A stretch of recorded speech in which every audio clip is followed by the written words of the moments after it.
out there. Broadcast it's open to attendees.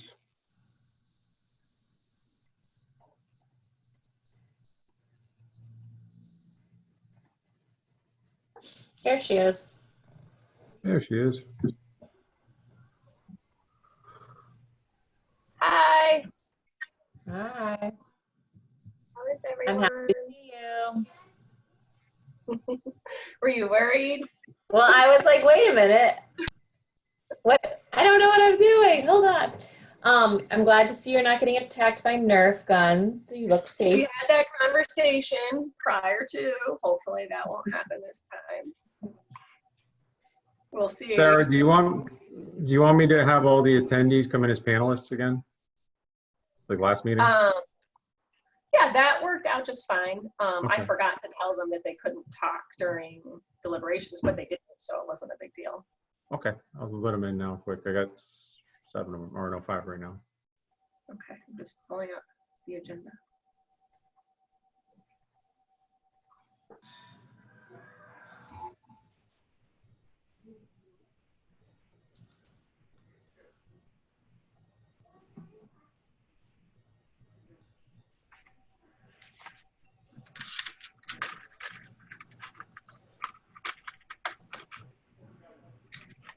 Okay, it should be all panelists now. All right.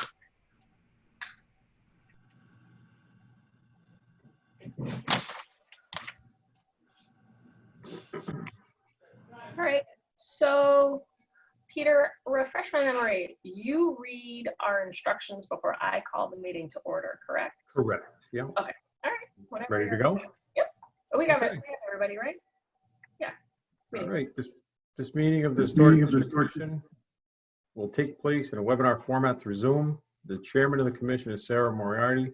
The host of the webinar is the building official. Staff attending this meeting include Peter English, Seamus Quinn, and Linda Galetta. Anyone speaking should state their names prior to speaking each time. The panelists in this webinar meeting will be the commission members and the building staff. Panelists who would like to comment on an item should indicate such by using the icon to raise hand at the bottom of the screen. After a panelist raises their hand, they will be able to comment one at a time when called upon by the chairperson. Panelists should mute their microphones until called upon. To make a motion or second a motion, commission members can raise a hand and be acknowledged by the host or chair. To vote on a motion, commission members will be called upon individually by the chair to vote. The public can participate in the meeting during the public communications agenda item.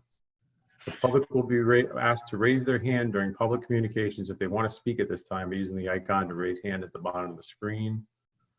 The public will be called on by the host one at a time and will be able to speak during this time. Attendees must identify themselves before speaking. Attendees can also submit any comments in writing to the building department after the meeting for consideration on any items discussed tonight. That is that. Right. Thank you. So I will call the meeting to order on May 19th at 7:04, and I'll take a roll call. Sarah Moriarty here. Heather Giannakopoulos. Here. Todd Brady. Here. Don Levinson. Here. Eric Goodman. Here. Mark Summers. Absent. Linda Galetta. Here. Peter Zinregales. Here. And Seamus Quinn, which I believe is absent. All right. So we will move to reading the call. Todd, if you would. I do not have the call up on my screen. No, dear Miss Cherry, or whatever. No. Unless, is it there, Peter? Let's see if I could find it. Peter, it should be the last page. Yeah, I just opened it once this time. I found it if you want me to read it. Probably be easier that way. Okay, go ahead. Yes? Okay. Sure. All right. Dear Michelle, please publish the following public notice for one insertion on Monday, May 11th, 2020. Town of Groton notice of public hearing, Historic District Commission. The Historic District Commission will hold a public hearing on Tuesday, May 19th, 2020 at 7 p.m. at the Groton Town Hall Annex 134 Groton Long Point Road to hear the following applications requesting a certificate of appropriateness. HDC 20-24, 8 Elm Street, Jill Mead, owner applicant, fencing, patio and stairs, PIN number 2619182085567. HDC 20-25, 56 West Main Street, Fontini Zalepanos, owner Robert Bouchard, applicant walk-in cooler and surround, PIN number 26191830697. HDC 20-26, 13 Water Street, Mystic Ledge Real Estate LLC, owner Julie Leaning, applicant, addition, exterior modifications and exhaust fan, PIN number 2619183062235. HDC 20-27, 35 West Mystic Ave, Jeffrey Moriarty, owner, J. Millis, applicant, install line sets and condensers, PIN number 2618052822297, Todd Brady, secretary. All right.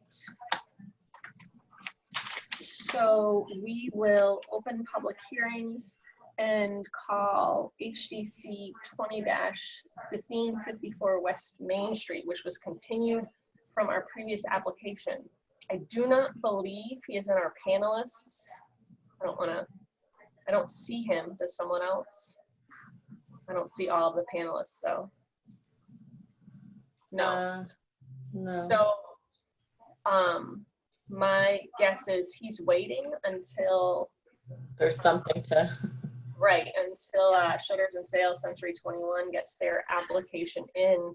So I suggest that when we do the consideration of public hearings, I don't even think we need to continue him anymore because he's a 65-day. Is it 65, Linda? It is actually, you said 90, so you made a motion Okay, last 90. week to extend it for 90. But I think, you know, I mean, I don't know statutorily if that's the right word, but typically, even when they are just within the typical 65, you usually do continue it. Okay. That's So, historically what you've done. all right. So when we move to public hearings, we'll just continue that one. So HDC 20-24, 8 Elm Street, Jill Mead, owner applicant, fencing, patio and stairs. I Yes. believe I saw Hey, it. it's Tim Mead. Can you hear me? Yes. And it's Jill. We're both here. Great. That's because in case I screw things up, Jill's going to correct me.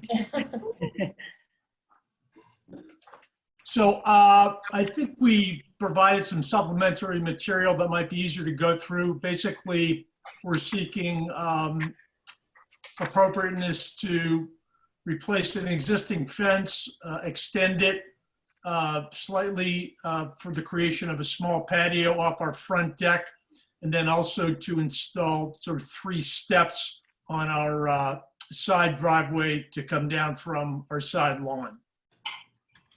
We can't access the left side of our house from our driveway unless we walk out into the street and around the bushes and come in through the front of the house. So we wanted to put 3 steps in for that.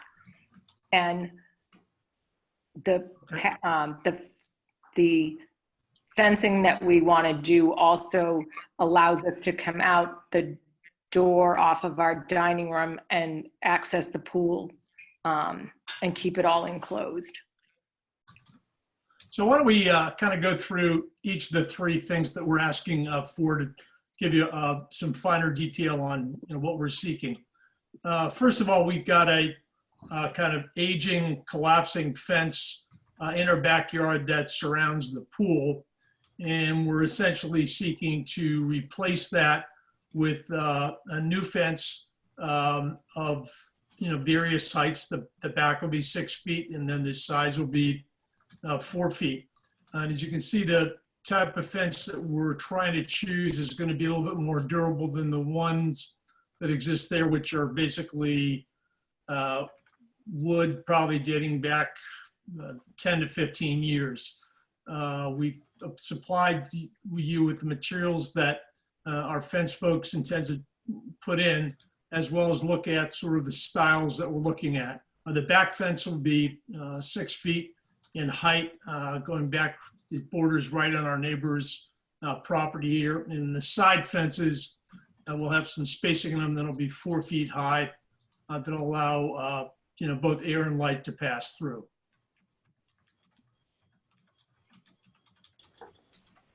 So here's the details of both the contractor as well as the materials he proposes to use for it.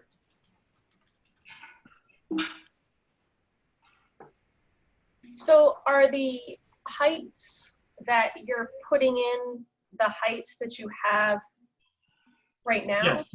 Okay. Yes. Yes, so that's sweeping on the side, is you look at the photos, is what you're referencing on your fence details, and then everything else is 6 and 4 feet. Okay. Yep. Thank you. Yep. Okay. So if you kind of advance the presentation here beyond the fence details, I can go into also what we're asking for. Right there, if you see in the next, after the patio, we're trying to put in a small patio that will lead to the pool from our front yard, but also come off our existing front deck, which does not have access to that pool area. So what we're hoping to do is push the fence out about 10 or 12 feet and put a small patio where that existing lawn area that we just saw exists. So then we can put then some side steps on our existing front deck so we can then access that small patio area, which will lead out to the pool. Right now, there is no fencing that is around the pool equipment that we have, the pump, et cetera, like that. We've got one grandchild now, another one on the way, so we'd like to enclose that with the same style fencing in gate form around that. So that'll be an addition as well, sort of the extension of the fence out a little bit, and then the creation of that patio. So Peter, can you scroll up one more to the photos there? So that fence on the left-hand side, you basically just want to pull forward to incorporate a patio. If you go one more down, Peter. Yep. And to attach it to the house so you can come out that door and walk down the stairs and be within the pool area, which we can't do now. Okay. Peter, can you go Right now. down one more? Yeah, the patio area pictures. Yeah, exactly. Right where you see that corner right there, that's where the 3 steps will come off the deck. And then there'll be a fence to the right of those stairs enclosing it in, and then you'll have the gate right there that takes you down the walkway as well. Okay. Peter, I'm sorry. Can you go up one? No, it's okay. It's a lot. It's Right a lot. there. That one. We're amateur photographers at this point. So basically you're seeing that fence there that's there with the gate open. We're pulling that out about 10 to 15 feet and having the same structure there, but inside that, rather than a patch of grass, will be the paved stone patios. And that door on the right-hand side of the photo is the one you're trying to capture that will lead down to the pool. Yes. Yeah, that right there, that's a front deck, and we have no stairs going to the side right now. We'll be removing those 4 bushes and putting in 3 down steps there that will go to that small patio, and then you'll be able to directly go into the pool area. Okay. Thank you. Okay? That gives you a better thing. So that's the final thing that we're requesting are just 3 steps leading down from our side yard into our driveway. Right now, we have no means of accessing the side yard unless you're willing to climb railroad ties. And given my advancing years, I prefer to take steps than leap over the railroad ties, which you'll see in the next photograph.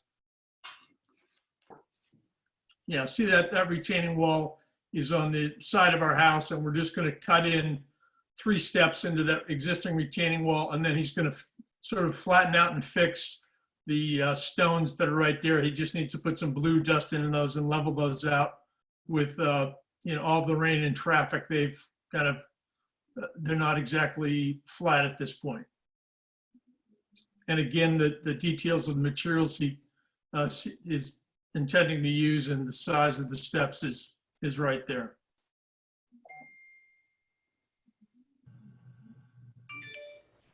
All right, so we have the change in fencing, the patio and the steps. And then the steps on the side yard. Yep. Correct. Okay. Can we go all the way up to the first pictures?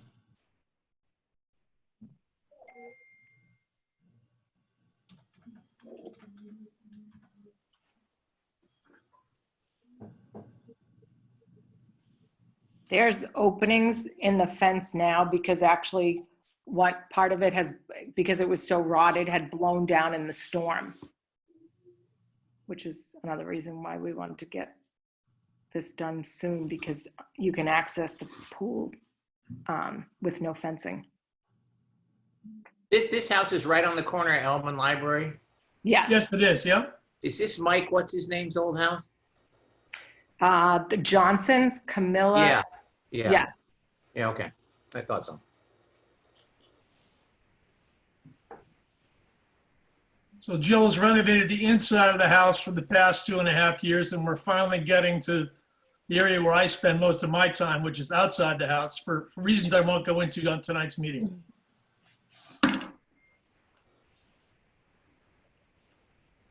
And so these are PVC fences? Yeah, they are vinyl fences. Yep, the pictures are right there, and it's the brand as well as the name. Yep. Yep, okay.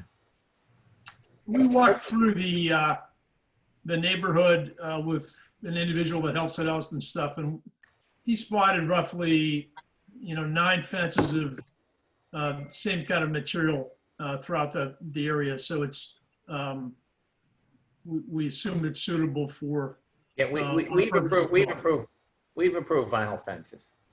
Yeah, and it's the issue here really for us is we've got a pool up against it, and as you know, you get mold, and taking mold off of vinyl fences is much easier than having to scrub down wood. Also, too, that fence borders the property with our neighbors, which is on a somewhat lower level, and they've got dogs, and so we weren't really are able to access that. So it'll be much easier to maintain, and with this type of composition.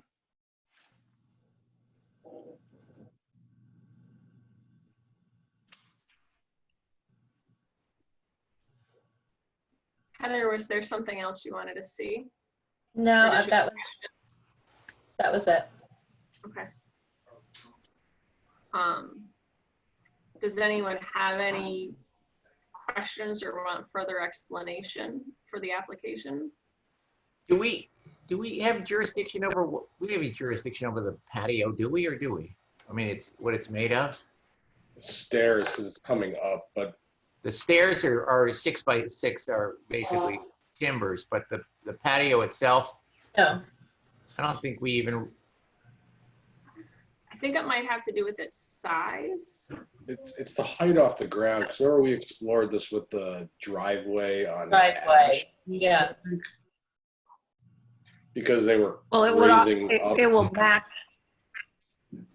Sorry, it will match our existing patio around the pool as we see it now. Right. And I don't think there's any issue, Jill, Yeah.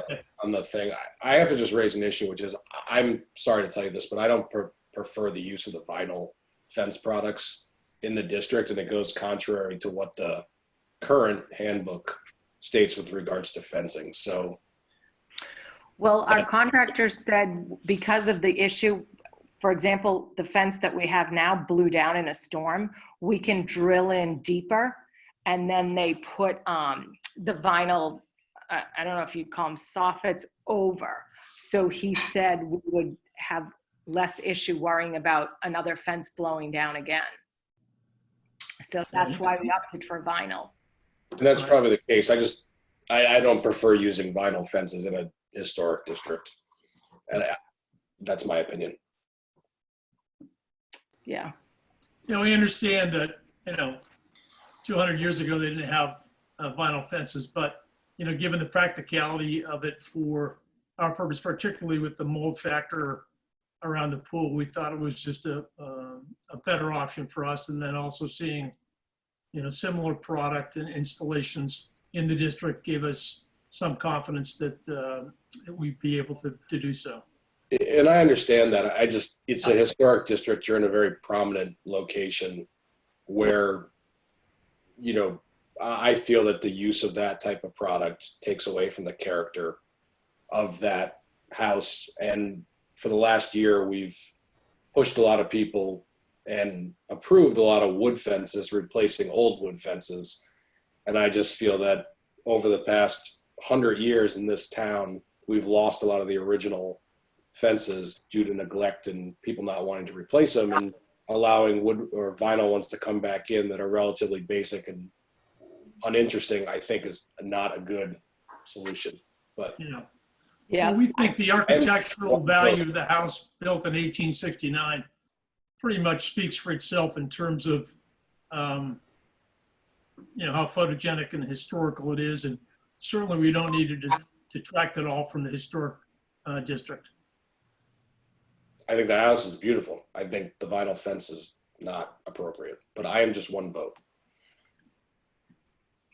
Well, honestly, I mean, if 9 people in our neighborhood that we found houses right in this immediate area that are also in the historic district, and they all looked fine to us around here, because that's why we went around with the contractor and checked to see, is it an issue with the historical society? So, and we didn't even really venture through the whole historic district. We just stayed in our neighborhood. And the 9 fences we saw right around us actually looked pretty decent. Again, I just think it goes contrary to what our current guidebook says. But again, I'm Okay. one vote. Thanks. Jill, just out of curiosity, the 9 fences that you saw were all vinyl? Yes. There were some wood, I didn't count how many wood. I was just interested in seeing, because we weren't sure about, if the committee would have a thought towards wood or vinyl. And having had the wood fence here, and it's all rotted and falling down and fell down in the wind with a big storm, we just don't really want to experience that again. It's, a huge financial, it's a, $15,000 fence. I don't want to have to keep replacing it every couple of years if it's wood, plus ending up painting it. And I'd rather have the security of them drilling down and getting the footings in deeper, which they can't do with a wooden fence, but they can do with a vinyl. We had actually 3 different people come, and they all told us the same thing. In a few years, you're gonna have the same problems if you don't get a vinyl one and drill down even deeper, so. Okay. Does anyone have any other questions for the applicant? Any questions on the stairs or the patio? Did we determine if we had jurisdiction over the patio? I'm not, Eric thinks it's a height. Peter's shaking his head no. Yeah, it's the same thing with the height. Yeah. I don't have an issue with it either way. So, Yeah. I think it's fine. Yeah. I mean, whether we have jurisdiction over it or not, I don't have a problem with it. So, anybody else have any comments or questions for the applicant? No. All right. Thank you. Would anyone in the audience, you're welcome. Would anyone in the audience like to speak for this application? Would anyone in the audience like to speak against this application? HDC, I don't know which one this is. 20-24 is closed. All right, so I will call HDC 20-25, 56 West Main Street. I didn't see them in the panelists. I don't think they're here. Is anyone else? Am I missing them? I don't think so. All right, we'll just, Linda, do you know if they were anticipating coming? I thought he was. I sent him the information yesterday on how to join the meeting, and he said, okay, thanks. So, Okay. I don't, All right, well, we'll just see if they come, and if not, we'll figure it out in deliberations. Oh, hang on, see, there's one person in the, hang on, let me promote this person to panelist. Okay, I don't know if that's the gentleman or not. There's a Robert Bouchard in the, is he from this yes, one? that's the one. Yep, Oh, okay. Mr. Bouchard. You're muted, Mr. Bouchard.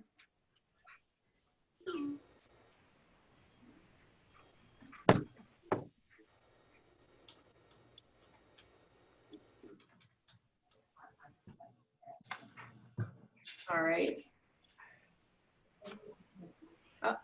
Can you Mr. hear me Bouchard? now? Yes, Can you hear me now?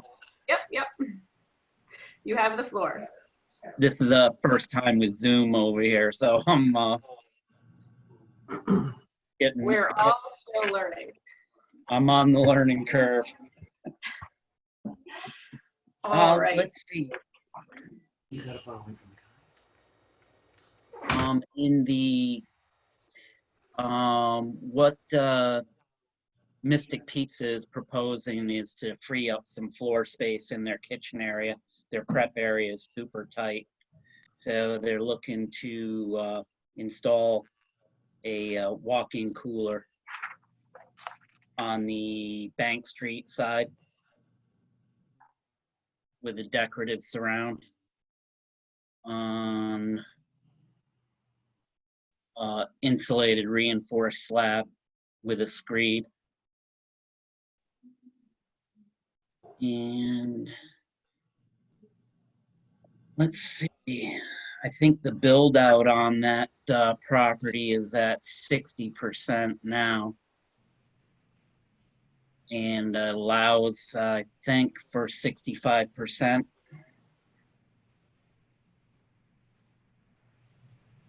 And it's zero, I think, on the Bank Street side, being its corner lot, I think it's zero setback on the Bank Street side.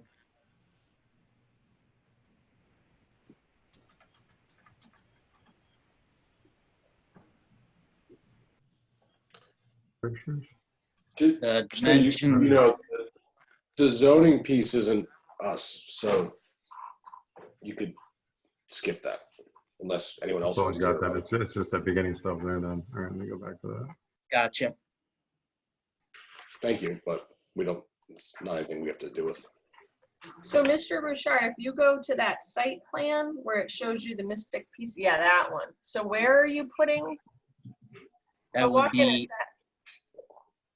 that would be this location here, which now is there's two parking spaces now, which is a slight grade. So the idea is to remove the asphalt and put a level insulated reinforced slab, place the walk-in cooler, and then have a decorative surround with posts at the four corners with a lattice or a lattice panels. So if you go, The material I was thinking pressure treated and painted white, 4x4 post corners. There's no schedule there for specified materials on this as of yet, but I think the best aesthetically would probably be painted white with panelized lattice work.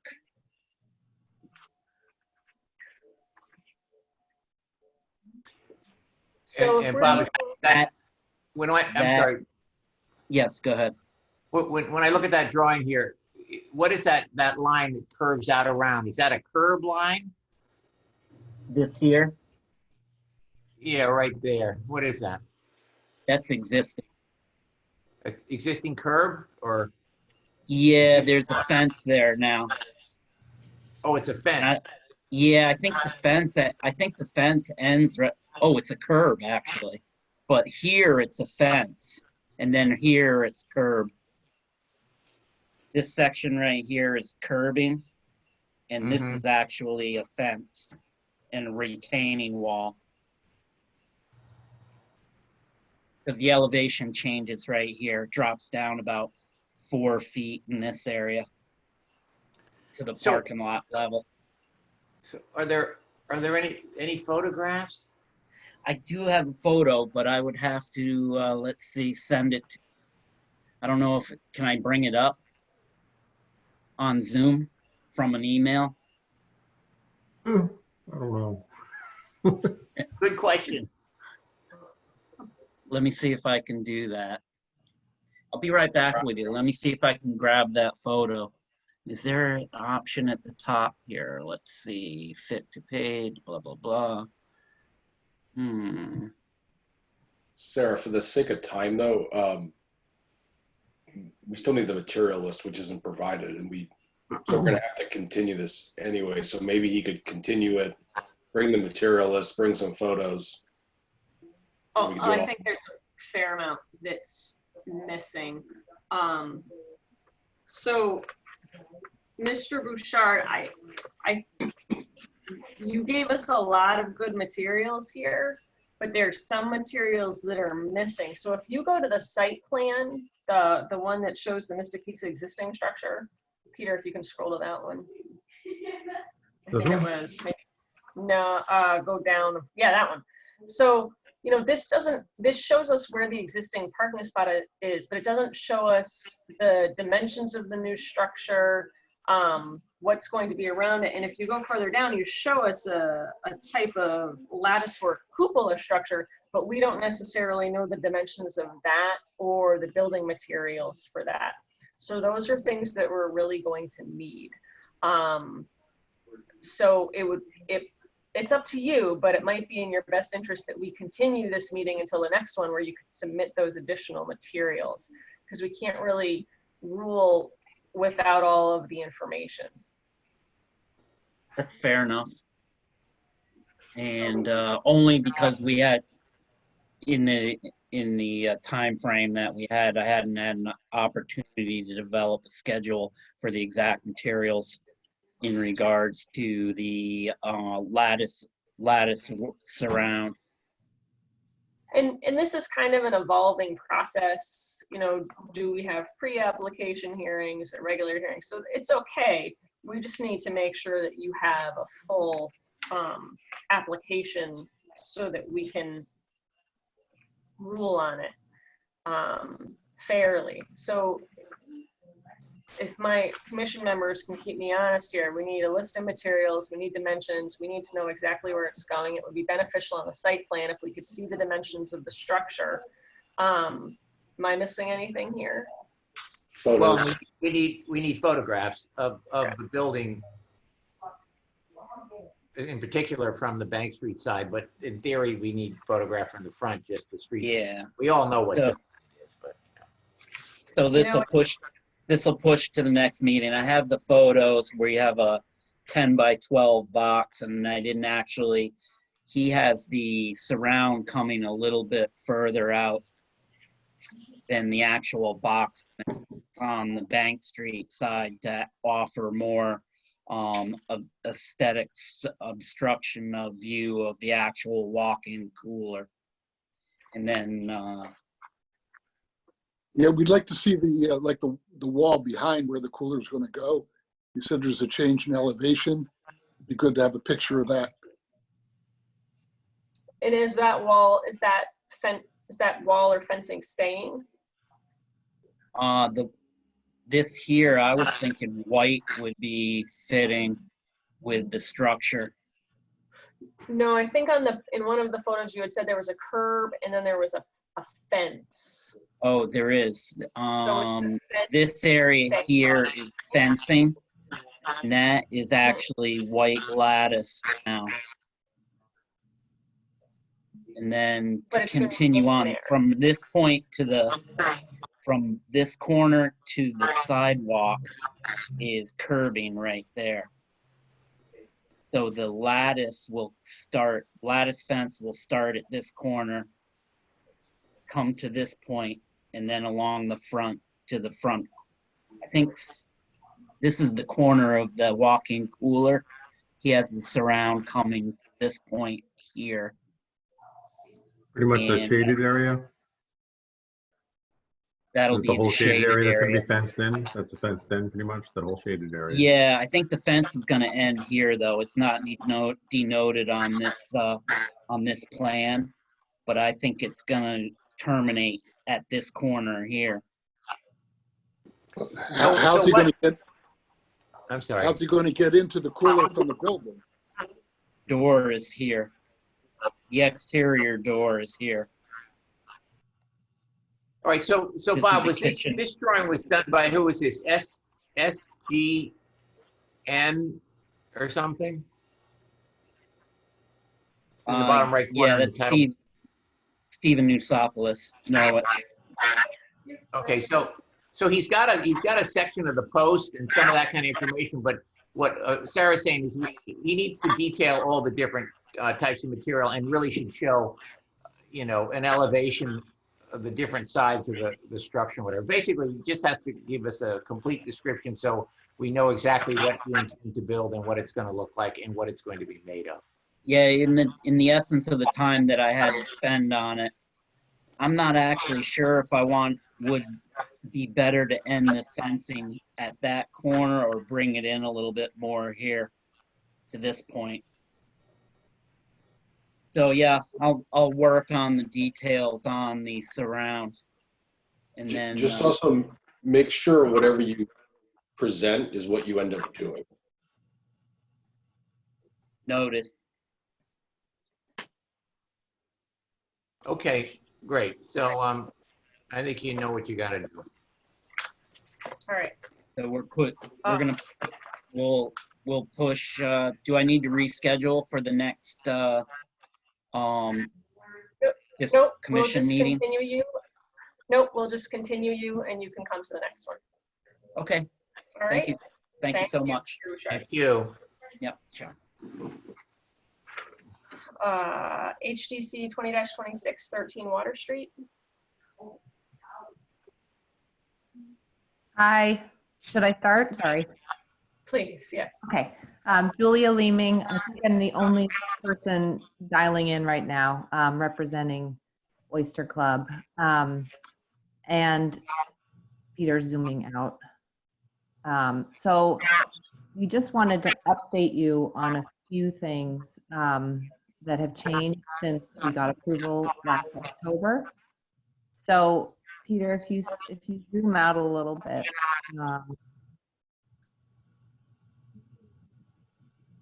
Yeah, so the biggest change is that when the ledge was removed over the winter, are you guys hearing a terrible echo? Yeah. I'm gonna mute everybody.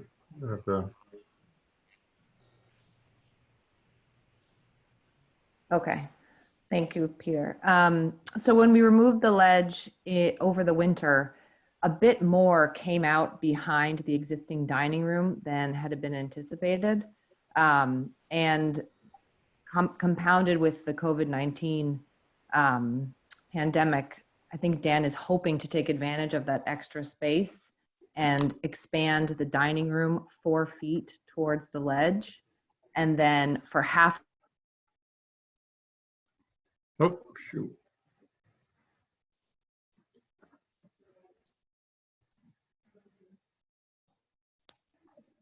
Where did you? It's okay.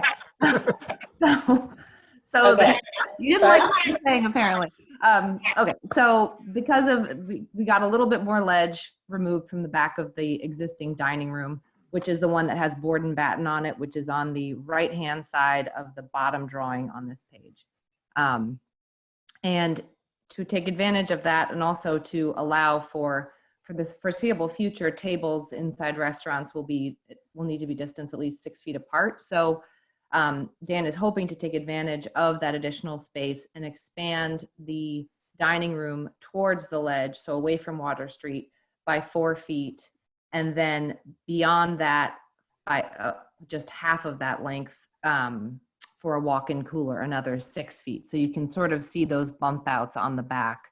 The right-hand side is the dining room expansion, and then on the left-hand side, the walk-in cooler expands a little bit beyond that. And Peter, if you don't mind scrolling down just to the next drawing, then I can show exactly. So the top drawing on A13 shows first the dining room bump out and then the walk-in cooler bump out. And the idea is that we'll overbuild the roof so that it is one continuous roof line from the ridge of the existing dining room down, and it'll be clad in the same board and batten pine. The fascia boards will be the same, the trim will be the same, the roof will be the same. So it's all clad in an exterior material to match the existing dining room, and hopefully will just feel like a seamless extension of that original dining room addition.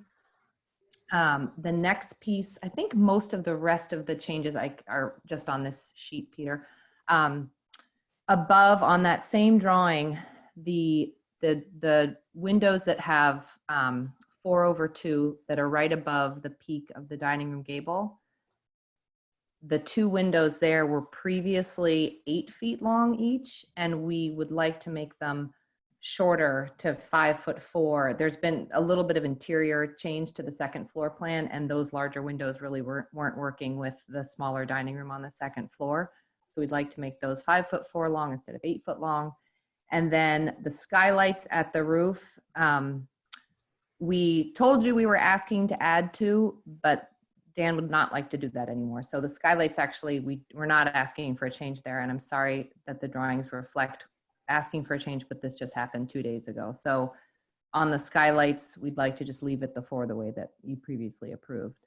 And then the last thing is that the hood and the fan unit was something that we talked about in October, and we've been working with a few people are pricing it right now. So we don't have a fabricator picked yet, but everyone is running the ductwork through the building and up to a fan unit up on the roof, which is what I'm showing on these 2 drawings. And then lastly, on the street elevation, like we did with the tall windows on the first floor, we'd like to replace the diamond window at the very top of the gable and the transom window over the front door with Marvin equivalents to the original. So the diamond shaped window will be a Marvin Elevate window, which is the same spec as all of the other new windows proposed. And then the transom would be Marvin Clad Ultimate, because they can't, in the Elevate line, they can't match the exact dimensions of the existing transom. We talked about this a little bit at the last meeting, but Clad Ultimate is an aluminum exterior, not a fiberglass exterior, but we're picking white to match the original color, and hopefully there shouldn't be too much of a visual difference between the 2. I think that covers everything. There is actually, Peter, if you go back up to the sheet above this, there's one more change. It's not visible from the street, but I'll point it out since we're looking at it. The fire rated, so there's a door at the bottom of the top drawing.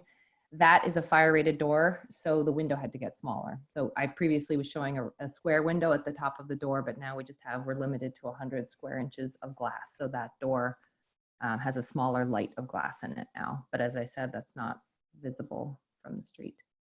And I think that's it, unless anybody has any questions for me. Yeah, exactly. Thanks.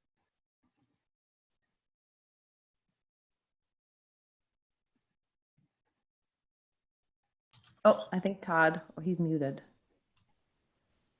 Trying to go through and unmute everybody now.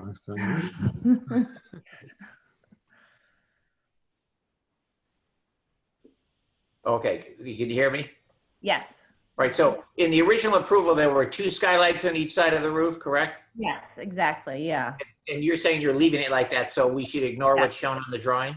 Sorry. Yes. Yes. And when you were talking about the length of the windows that were going to be shorter, those are on the west side of the building on the second floor? If you're looking at the building, yes. Yeah. So over the dining room gable roof, we previously showed 2 8-foot long windows, and we're just shortening them up to make them 5'4" because the dining room inside changed in dimension and the 8-foot windows don't make any sense. And Given long means height.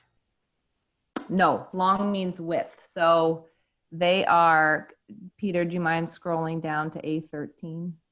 It's the next one. So these windows, so yep, it's windows 4 and 5. Ooh, you're too far, sorry. Windows, yeah, 4 and 5. Windows 4 and 5 previously were 3'8" tall and 8 feet wide. They're now 3'8" tall and 5'4" wide. So they essentially, if you imagine, they had 2 more rows of panes, each window did. So they're smaller now. It was all SDL too, right? I thought I saw that somewhere. It's the simulated, not the grills. It is. It's not grilled between glass. Yeah. We changed. Yes. Yep. I like the hood. Thank you. Yeah, that has been a process to get this figured out, but we're nearly there. It's actually Looks like you're doing a little bit more work on the center building than you had anticipated. I mean, they've been chugging away though. Yeah, no, we were there. We had a site meeting right before this. On the second floor, the platform's up. They're starting to frame the walls. I think the roof will start probably before the end of the week. So they're moving quickly. But pretty much everything was in worse shape than we thought it was going to be. Greg put more rebar in that place and it'll never go anywhere.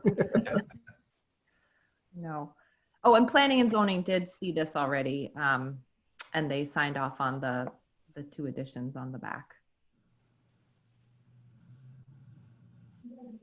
Sarah there, I'm trying to get her on mute. I'm hoping I didn't mute her out. Here, I don't know what I did to myself. Okay. I'm still here. I can see everyone, but I've disappeared. I'm not sure what I did. But yes, I agree with Eric. I much prefer the hood. Great. Does anyone have any other questions? No? All right. All right, I'll unvideo myself.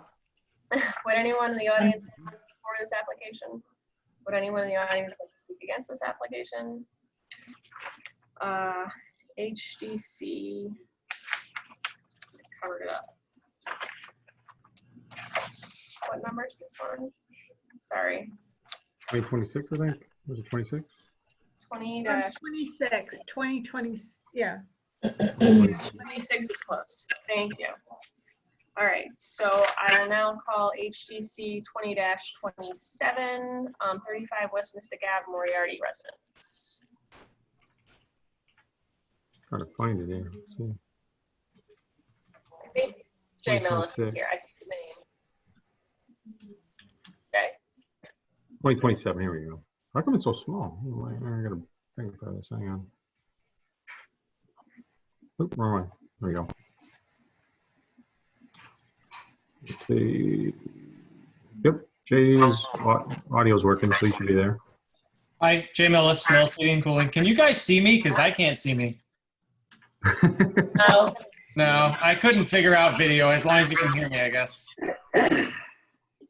I've been fighting it since this meeting started, trying to make it work, and I can't figure it out. It's frustrating. Well, I've lost myself, so. I did my hair and everything. Usually when you go on, it says you want to participate with video or without. You didn't see that button, I guess? I guess not. This is my first time in a Zoom meeting, so, and I've gone through view options and everything. All right. Well, we can hear you. That's all that matters. That's all right. Okay.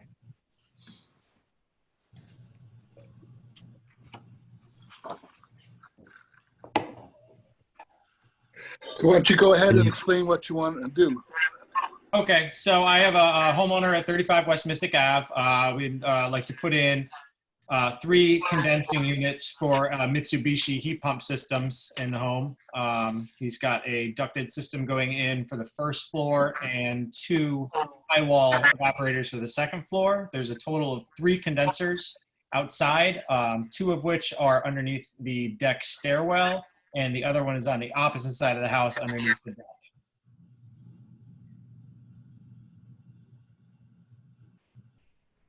Basically keeping everything outside, out of sight. The only things I have that are in view of any direction is going to be line sets, which I've drawn in with a black magic marker.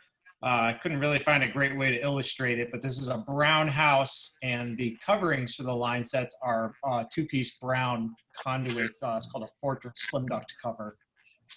You guys, I'm sure, are familiar with these. They're kind of everywhere now. But basically, we're looking at brown on brown. So rather than draw it in with a brown marker, I drew it in with black. And I actually blew out the photo, so it's a lighter. The house, due to my photoshopping, is lighter than it is in appearance. But the brown on brown is basically seamless.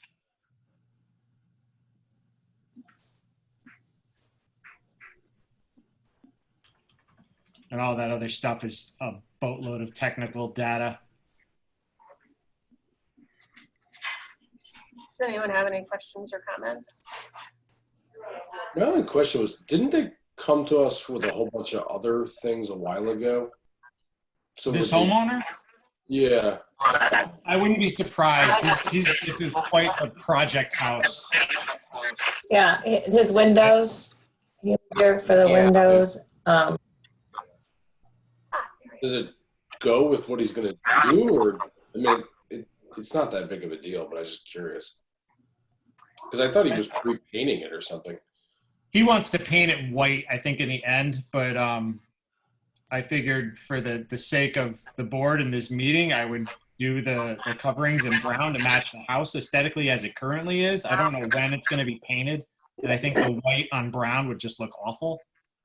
Yeah, and he can just paint those covers later, right? Yeah, they are paintable, and that was why I just told him, like, he had asked me for white, and I talked to him yesterday, and I'm like, look, let's just keep it brown on brown. That way it doesn't stand out, and it's more appealing to the board and the town.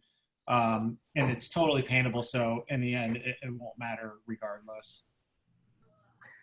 Eric, he's come before us a couple times, and I don't know if he's completed all of his applications, but I know one was for some deck railing, and then one was for that covering on that stairs for that picture we're looking at right now.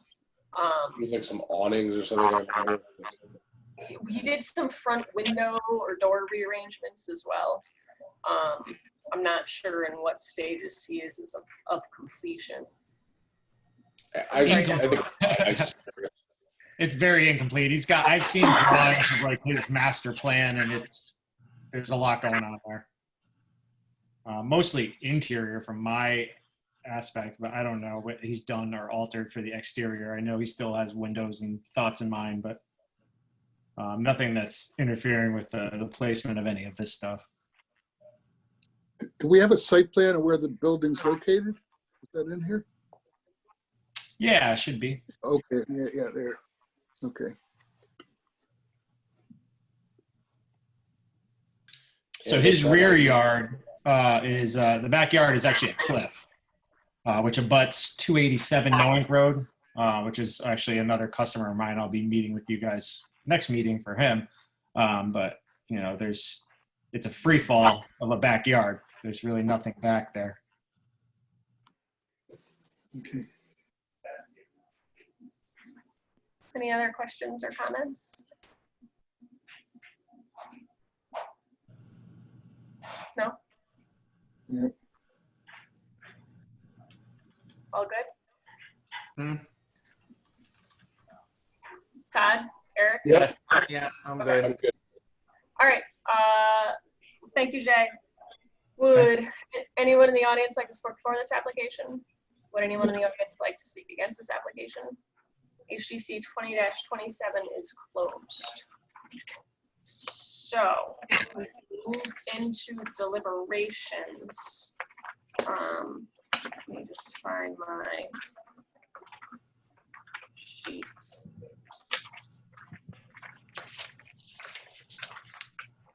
All right.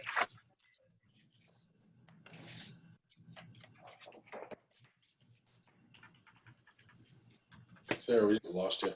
Yeah, you're muted. Sorry.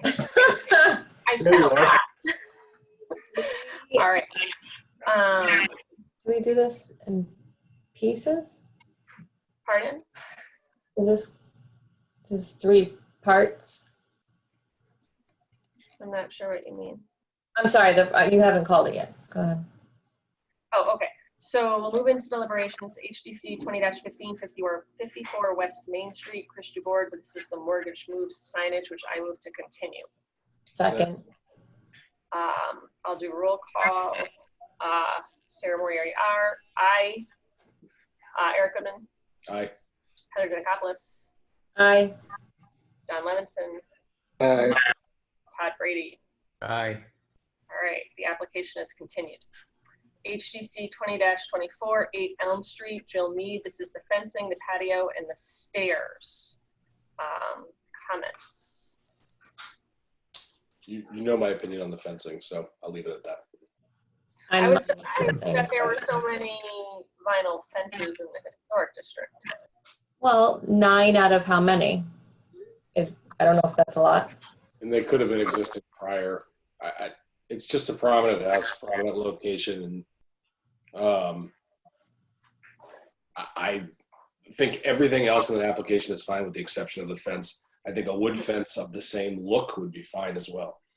There is a comment in the handbook regarding front sections of fences that aren't supposed to be more than, or front yard fences, I don't think aren't supposed to be more than 3 or 4 feet, but that's not really a front yard, it's kind of a side yard. So they want to put that up. I think it's fine. I can't agree with the fence piece or the material. It's an interesting, because there are other ones, it's entirely frustrating, I'm sure, for anyone to come. But I also don't think that a historic district should be filled with vinyl fences. So where do you, I agree on the fence thing. I think that needs to be wood. Todd or Don, any comments? I think I tend to adopt a little bit more pragmatic approach to this. I think I know what Eric and Sarah are saying with regard to vinyl fence, but I think in the final analysis, they're not so different, and especially in this instance, that I think it's not appropriate for the neighborhood. And, I think there are degrees of everything. For years, the Historic District Commission didn't let anyone use AZAC because it's plastic. Well, I don't think that vinyl should be banned. I think it has its place maybe where it's not so prominent, and it's a lot of fence to be vinyl. The other thing, Todd, is I'm okay with using AZAC when it's painted. AZAC when it's used, it's not, tends to have a cheap look. The other thing is they make PVC products that are not vinyl products that look more historic in character and fit the area and neighborhoods better. And I think that those PVC products are more expensive and could be used to replicate wood and have the same effect for the longevity. I think that the vinyl fence products like that one tend to not fit into the neighborhood. Well, I don't know. This fence is denoted as PVC in the spec. Yeah. If you look at the pictures and read the description, it's the PVC fences that I'm talking about are made by like Intex, where it's an extruded plastic instead of a molded plastic or something. So it doesn't have that sheen or that plastic look. It has a wood look. Does anybody know, have we approved vinyl fencing in the past? Never since I've been on it. Well, I can recall some approvals. I can't remember the exact applications, but I know it's come before. I also think that, unfortunately, probably the maintenance factor on the fence has to do with a lot of the previous owner, less them. So I think if you maintain a wood fence, there are plenty of wood fences that have been up in this area, even around pools that have been there for 50 years.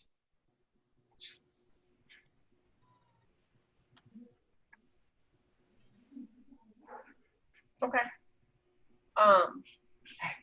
Don, did you have any additional opinions or comments you Well, want? my only thing is just if we've approved it in the past, would we be open to an arbitrary and capricious decision if we deny it here when we've approved it in the past. That's my only concern.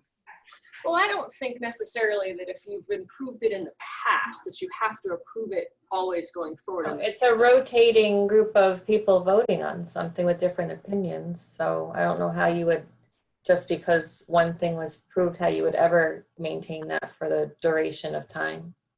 And I think if we're still going by the current handbook, it would indicate no, that we shouldn't be approving it.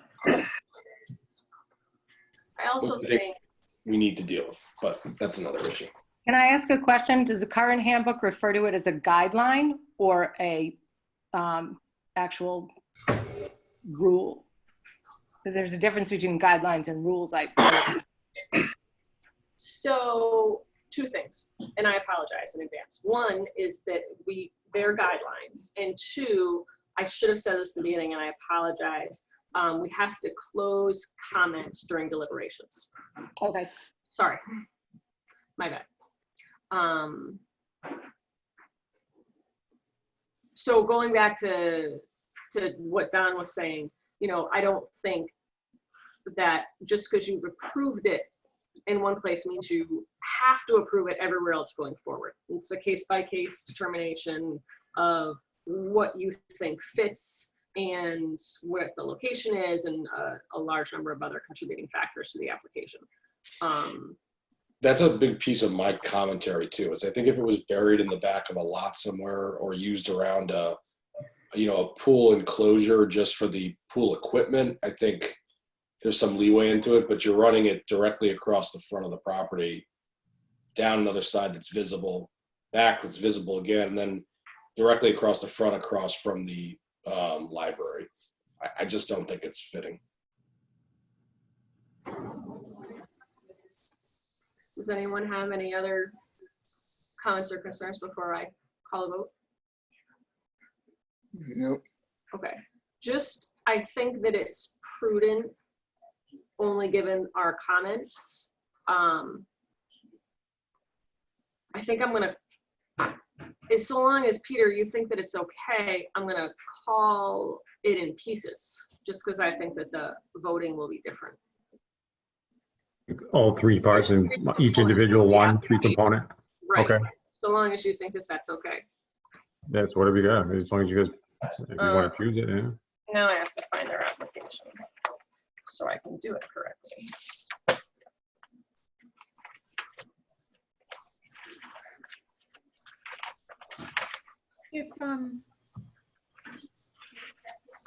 Linda, what were you thinking?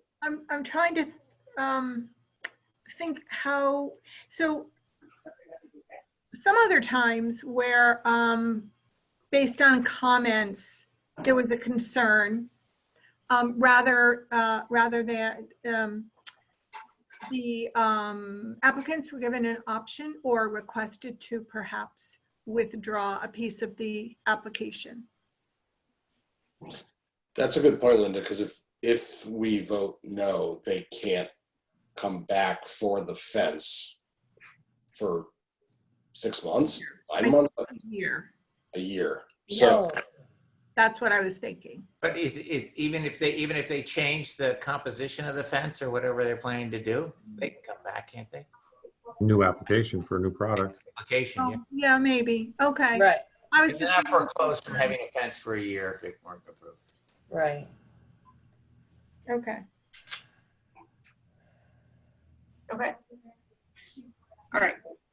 So the first component was to replace existing fence and extend it to the surround proposed patio and to enclose the pool filtration equipment. All in favor of. Well, you need to have a motion. Well, no, I was just trying to figure out the best way to propose before I called the motion, how to phrase it.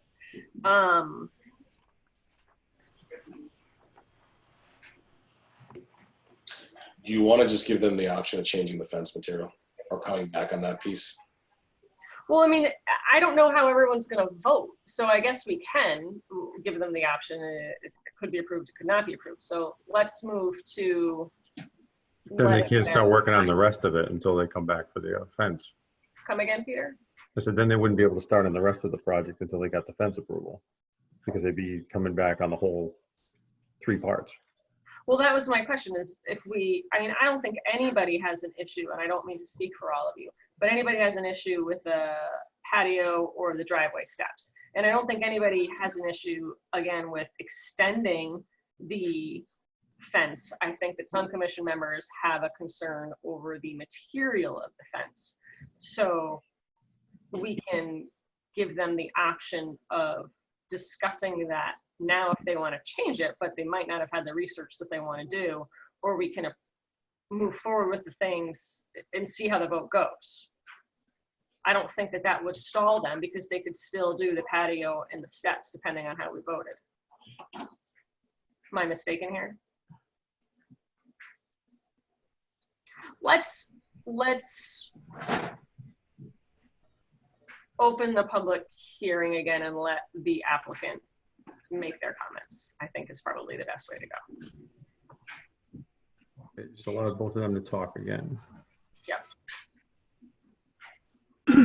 She's got her hand raised. Bill, Joe?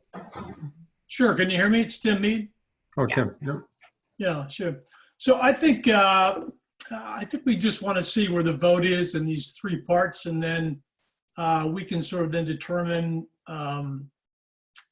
the approach that we would want to take in terms of resubmitting the application or pursuing some other course to remedy this. My concern is, though, we have a safety issue at hand with the fence. The existing fence we have now has fallen down.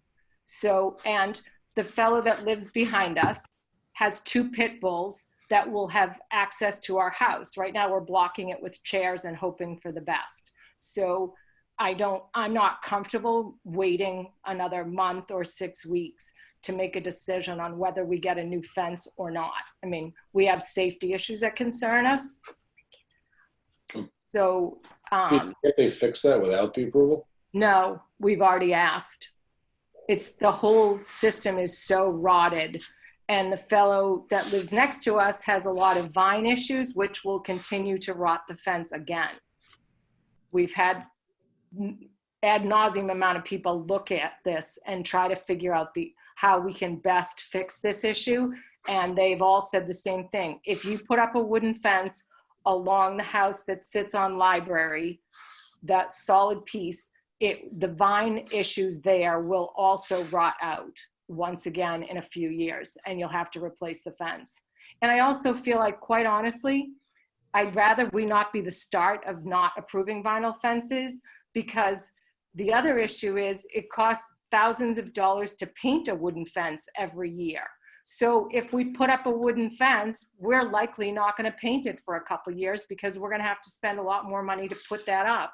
And I think that makes the neighborhood look a lot worse than this.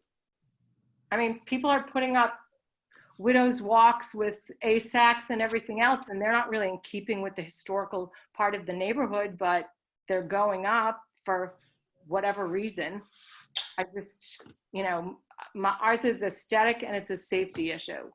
So I don't necessarily think that we've been approving vinyl fences fast and furious, nor would you be the start of changing that trend. There haven't been that many. Also, I don't necessarily think that when Eric was talking earlier, he was suggesting that it had to be wood. He was going in the direction of other products that might be more conforming to what your house looks. And further, it was your husband that said that he wanted to move forward and see which way the vote went, which would run in the possibility of it taking longer. I mean, if it's a safety issue and you want to get addressed now, then going in a different direction might be your best course. My other comment too is regarding the Widow's Walk next door. That's PVC, that's Intex. If you came to this panel proposing an Intex fence, which is a PVC product, I would not have this conversation. I would have moved to approve that. Okay, then let me ask you flat out, are you concerned that the fence that we're putting up, since you own the property next to us, that you don't personally like it? Or is I don't own the property next to you anymore. So first off, second of all, I have been very anti the use of vinyl products as a member of this commission for a year in all aspects. And I think the other commission members can agree that I stand out as being trying to use traditional materials. I think you saw that in the restoration that was done next door. So it's not about your fence. It's not about that fence. It's just about the use of vinyl in a historic district. So really, you're opening up though that you think that a non-wood material could be approved, or the commission could view it as appropriate. It's a question of us supplying you actual samples of what we would propose to use in lieu of the written description of the fence? I personally think, again, one commission member, that the traditional vinyl fences that are built and are used, which yours to me, I believe to be that, is not appropriate for the historic district. I can tell you that I think that Intex, as an example, and other PVC extruded products are appropriate because they have more of a character and detail that is similar to a wood. I'm not suggesting that you have to put wood up. I'm not saying to go buy cedar, mahogany, or any other wood type. Okay. I'm just saying that in line with what the guidebook suggests, and in my feeling as a commission member and what I believe should be appropriate in the district, I think that a product a different product than vinyl is more appropriate. And to Okay. Eric's point, I think that we're a forward-thinking commission in that as new architectural products come out, we have an open mind to them, and that's one of the products that he's referring to as an alternative to vinyl or wood. Okay.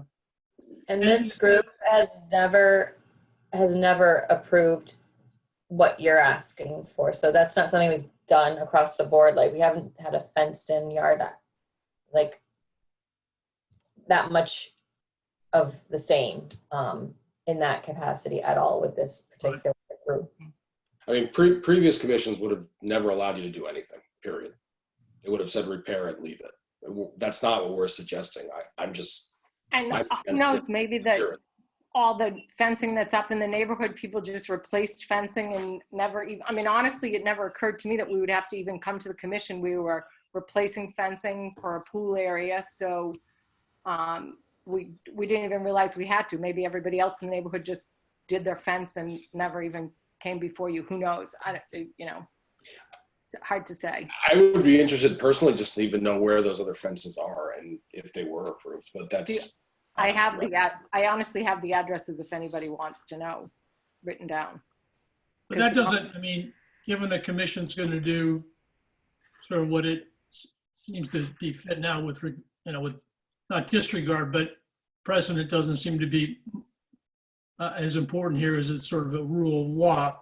So our options are what? You vote tonight, and then if you vote it down, then we have to wait a certain period of time to reapply, or are we able to reapply if we change out the materials, within, for your next meeting? If the chairperson could give us the options there. You Wait, can, sorry, go ahead. But if we have to wait, we've got a safety issue without the fence up. Right. And we've got 2 pit bulls next door with no fence to stop them. So I don't know, I can't solve that problem for you. Yeah, I mean, they got liability if they've got pit bulls and they're letting them roam wild in the neighborhood. well, our fence It's blew more of a down. problem. They're not running wild in the neighborhood. Our fence blew down, so we have exposure to their house. And the fence rotted and fell off in a storm. So I mean, just throw a piece of plywood up if it's really that concerning for the temporary nature. But that I don't think that's really relevant to what Sarah's suggesting. Well, it's kind of relevant to our immediate need, but Sarah, could you just kind of review the options for us tonight? Sure. So I think originally, when we reopened the public hearing for you guys to talk, it was to see if you were interested in changing the type of fencing that you were applying for. And it was, which is strictly up to you. I'm not pushing that on you. It was just giving you the option in case that, you know, we could approve a fence this evening. And I'm not saying we can or can't. I don't know the way everybody's voting. The other option is to wait and see how the vote goes. And if the vote is in opposition to the fence materials, then you will need to, if you want to have your fence repaired or replaced, you'll need to put a new application in for the next hearing, which I believe is the first Tuesday in June. June 2nd. June 2nd. Thank you, Linda. If you want to change the material to wood, you're likely to be approved and you can do the fence. If you don't want to change it to wood, it's going to be dependent on what the vote is. Or if you want to change it to, like I said, the Intex material. I think the look, the layout, everything else, I have no objection to. So why don't we have a vote on the matter tonight? And then if, you know, two of you have spoken against the material, so we sort of have the sentiment there, but there are three other votes we haven't heard from. And then once we get sort of that outcome, then we can decide where to go from there. All right, very good. So I will close the public hearing again and reopen deliberations on HDC 20-24 8 Elm Street. So I'm going to go just kind of the way that we had originally talked about, where I'm going to parse this application out into 3 votes so that if they get denied on anything, nothing else gets hung up. So is there a motion in favor of replacing the existing fence and extending to the surround proposed patio into the enclosed pool filtration equipment, the existing fence with the existing fence material being wood and the replacement fence material being vinyl? Any motions? So moved. Any seconds?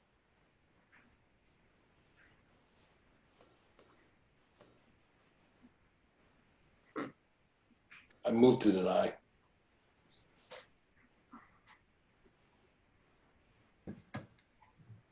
That's me. So Linda and Peter, I'm going to need a little help here. But we don't have a second on either motion. Right. Well, I mean, I would think that procedurally we would get a second on the application to approve, and then we would vote. I'm sorry. And then we would vote to either approve or deny. You take the first motion and then you'd have to say, okay, is there a separate motion? And that's where Eric would come in with his. Okay. So we have Todd's motion to approve and we have Eric's motion to deny. Is there a second to either motion? I'll second Eric. Okay. So I'll do a roll call to Eric's motion to deny the vinyl fence. Sarah Moriarty, aye. Heather Denakopoulos, Aye. Don Levinson, Aye. Todd Brady, Nay. Eric Goodman. Aye. Okay, so the component of replacing the existing fence is denied. Do I have a motion? Wait, did Heather vote? She did. Yeah, okay. Do I have a motion on approving the new patio pool deck? I move to approve. I second. All in favor? Sarah Moriarty, aye. Heather Denakopoulos, Aye. Don Levinson, Aye. Todd Brady, Aye. Eric Goodman. Aye. That component of the application is approved. Do I have a motion on installing the 3 steps in the driveway to the retaining wall? Move to approve.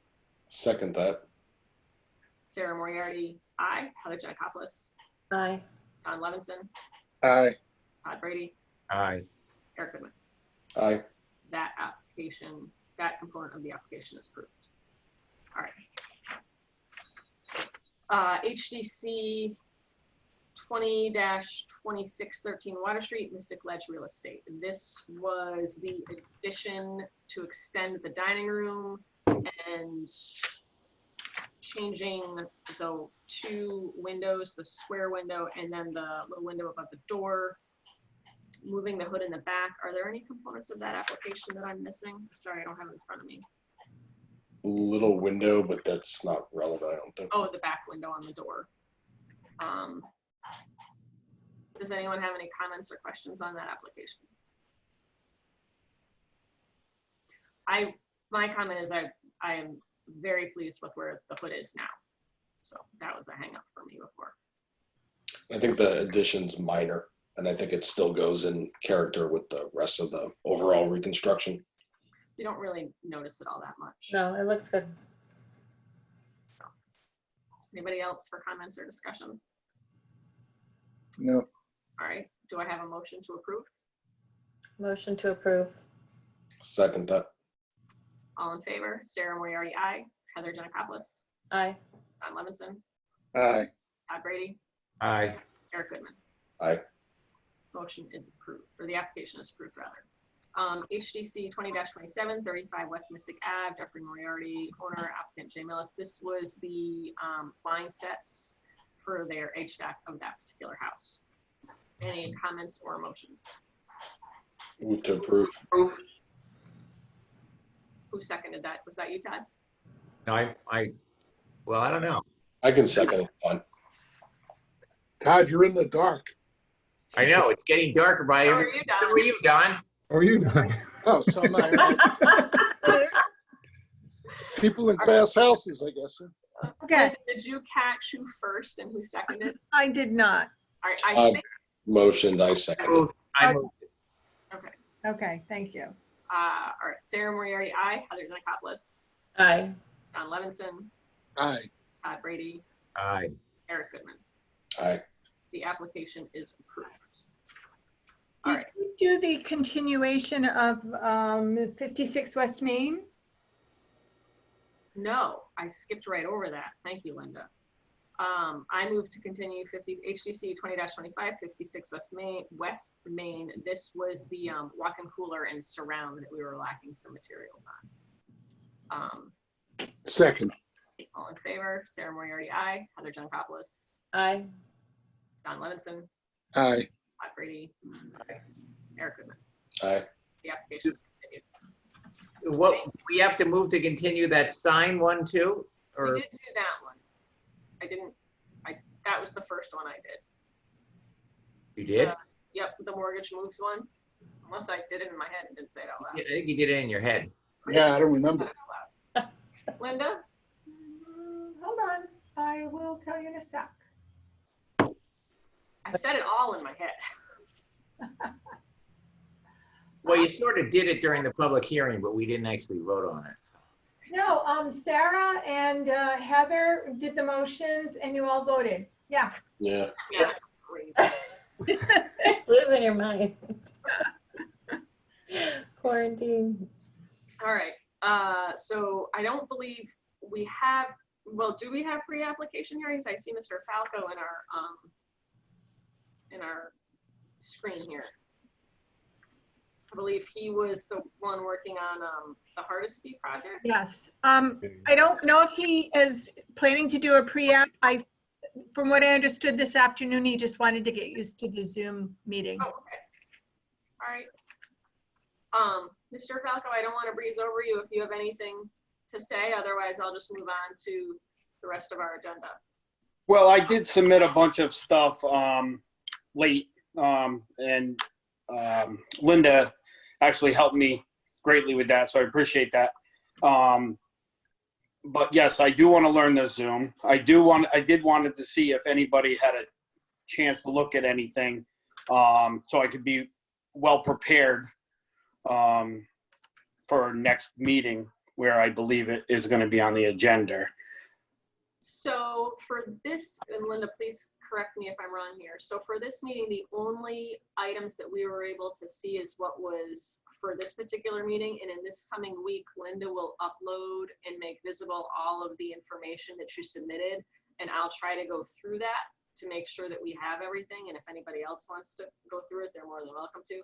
And then if there's something that I think might be missing, I'll circle back with Linda and or you to make sure that you get it in. Okay, that's fair enough. I just want to make sure I'm prepared.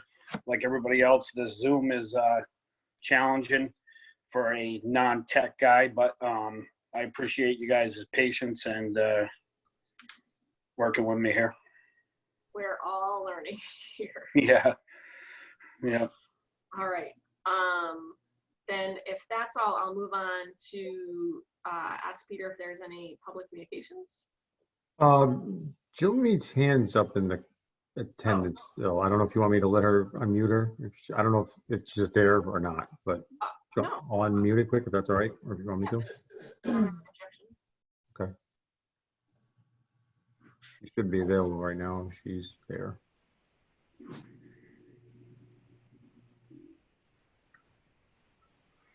Oh, maybe her hand was just waving for, maybe she had that from before, just out there.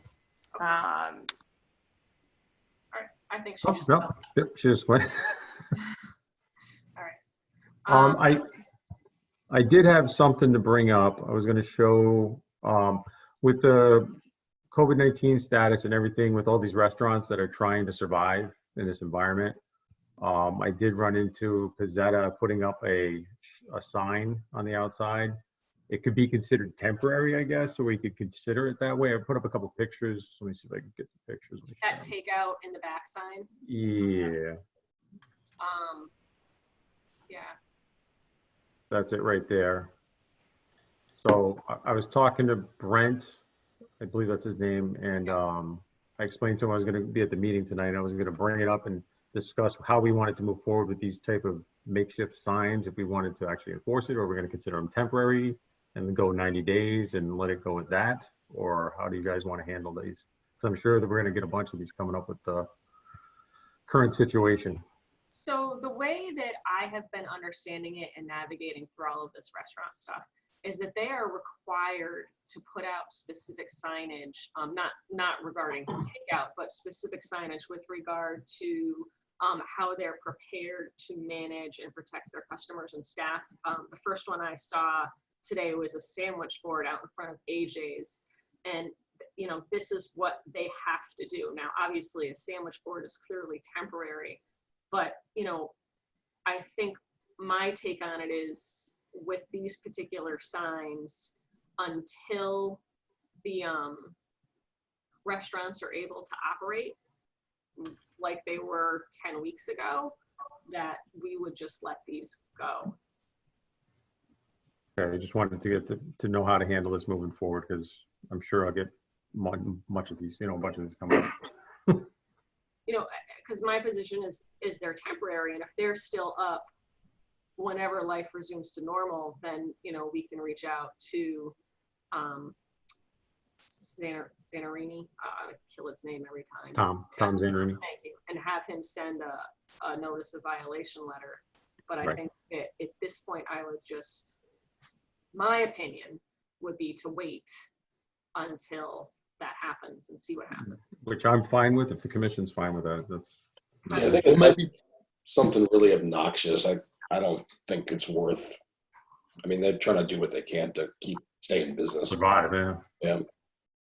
And Maybe Peter, you could just give them a heads up that we regard it as temporary and they should regard it the same. Right, okay. Yep, fair enough. I do have a question, and my memory could be faulty here. What's with the fencing in the back of the setup? I was going to ask that too. And there's also like a camouflage netting now or something. Is it supposed, I mean, I know that they were having trouble with Steamboat Wharf with regard to volume, but I don't remember that ever crossing our path, that fencing. Yeah, I'm not very familiar with it myself, so. No, well, I mean, take a look. I just can't remember it. I don't think that we It would have. appeared in the last 6 months, Yeah. maybe 9 months. And then they added this, only from being on the SIF deck looking down, but they added this like camouflage cover thing. Got that like black mesh on the fencing. Yeah. I mean, I can snap a few photos and send it to everyone. when I'm down there tomorrow. Yeah, I know that when the new zoning ordinances came out, that they required a specific decibel level. And that might have been their response to trying to dampen down their noise level so as to not affect the condo residents. I just don't remember them coming to us with that fencing. Take a look at it. I have a question actually on the temporary signage. So what about all the signage that's on the construction fencing for me? Do I have to come and have that approved? What's the Louis? sign? I mean, no trespassing, hard hat zone. I'm just asking. I mean, I thought we had the 90-day window where it was 90 days. We weren't really concerned. that's not going Considered temporary. So It's gonna be more than 90. I That's can true. build that in 90 days. I'm doing something right. Yeah, Do we need, I don't think so. I mean, that's construction. That's construction like, site. then you'd have to come to us for your fencing and all of that, and that doesn't, that's the intent of our historic district guidelines. It's just a bona fide construction project you're working on, so then it's necessary for the safety of the construction project. And that makes sense. Just wanted to Yeah. double check it. Yeah. Another thing too was the description of Adam's banner on the back that we got last week was totally wrong. So they're coming back to get that fixed. It's actually significantly better, in my opinion. But Is this the banner that's only up for 90 days and we're not too concerned about it? yeah, it's not a banner at all. It's actually just the word mix, like she was showing it, but it's in like a orange plexiglass and it fixed to the wall. So and it's not temporary. it's not temporary and it's not a banner. And I think the concern over like the flapping beer banner type of thing is not what the issue is at all. You should be able to have a chance to talk to Adam next week. Adam, the next meeting, because at 29 West Main Street, Adam's going to be coming in for looking to do a takeout window for a coffee and donut shop. And he's also going to be putting up a couple signs on the corner over there. So he's supposed to be coming in for pre-application meeting at the next meeting. Yeah, we just, since we're doing the pergola bar thing, Cody and I just put together an application for him. So Cody's going to submit it next week for the sign. Okay. So I don't think, I don't remember her name, but his assistant that did it just didn't know. Okay. All right. Any other, well, I suppose those weren't public communications, but were there any public communications? No. Approval of the minutes from, I don't have it in front of me. May 5th. Thank you, Linda. Approval of minutes from May 5th, 2020. I move to approve. Second. All in favor, Sarah Moriarty, aye. Heather Janakopoulos, Aye. Don Levinson, Aye. Todd Brady, Aye. Eric Goodman. Aye. Minutes are approved. Old business? I have a question. Whatever happened to that guy that was applying to get on our commission? What happened? Anybody know what happened to his application? So they kicked him forward on 2 or 3 of the hearings for the personnel and committee meeting. I think he has a meeting tonight. So it's still active. I think so, yeah. Okay, just curious. Any other old business? New business? Just so you know, I knocked the first building down. The Colwell building's gone. I noticed. I noticed. Okay. And the other one's going down tomorrow, so. Very good. Oh, I mean, I didn't do anything. I supervised, but they did a good job. All right. Anybody else have anything? What's going on with that one on Fort Hill Road or whatever it was, with the house? The one we had last meeting where the guy was not in compliance? That was Wayne. Oh, Fort Rachel Place. Fort Rachel, yeah, all right. Not Fort Hill. Okay, Fort Rachel. He we never already came. spoke. Oh, that's what Mr. Falco's here for. So he was just listening in, and he submitted an application to Linda So we'll see that at our next hearing. Okay. He was the carpenter, Doc. Yeah, okay. All right. Anybody have anything else? No. All right, I move to adjourn.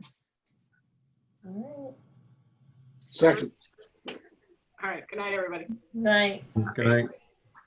Good night.